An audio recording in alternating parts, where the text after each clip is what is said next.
नवस एका देवाचा आणि तो पूर्ण केला दुसऱ्या देवाने।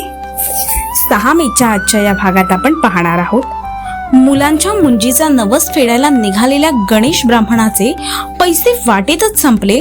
मग स्वामींनी साक्षात राजदरबारातून त्याच्यासाठी मत्तीचा ओघ कसा पाठवला आणि माझा नवस आपल्या समोर फेडला तर चालेल का या प्रश्नावर स्वामींनी काय उत्तर दिले ही अद्भुत प्रचिती नक्की पहा।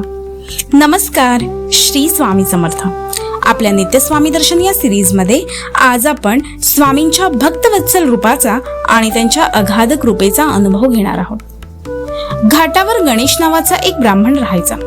लग्नानंतर अनेक वर्षे त्याला मूल नव्हतं, म्हणून त्याने गाणगापूरला जाऊन श्री नृसिंह सरस्वतींना नवस केला।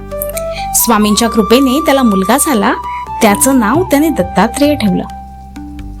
जेव्हा दत्तात्रेय 8 वर्षाचा झाला तेव्हा गणेश ब्राह्मण त्याला घेऊन गाणगापूरला निघाला।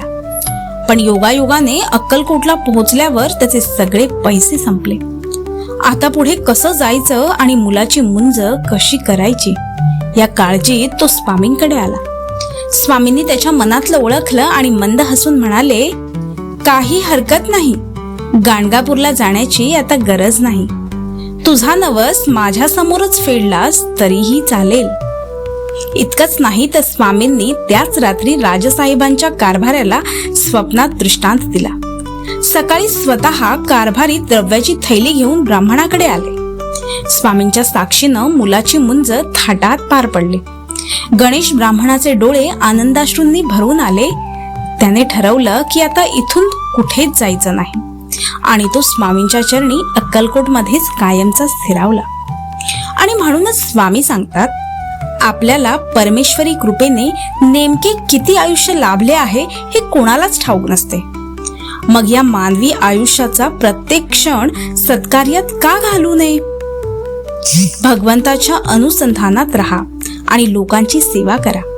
जेव्हा तुम्ही पूर्णपणे स्वामींवर विसंबून राहता तेव्हा ते तुमच्या अवतीभोवती राहून तुमचं प्रत्येक संकटात रक्षण करतात। स्वामी म्हणतात, भिवू नकोस, मी तुझ्या पाठीशी आहे। भक्तासाठी राजदरबाराची दारे उघडणाऱ्या स्वामींच्या या मायेबद्दल तुम्हाला काय वाटतं? कमेंट मध्ये श्री स्वामी समर्थ नक्की लिहा। उद्या 7 मेच्या नवीन प्रचितीसाठी चॅनलला सबस्क्राईब करायला विसरू नका आणि भिवू नका, स्वामी तुमच्या पाठीशी आहेत। श्री स्वामी समर्थ।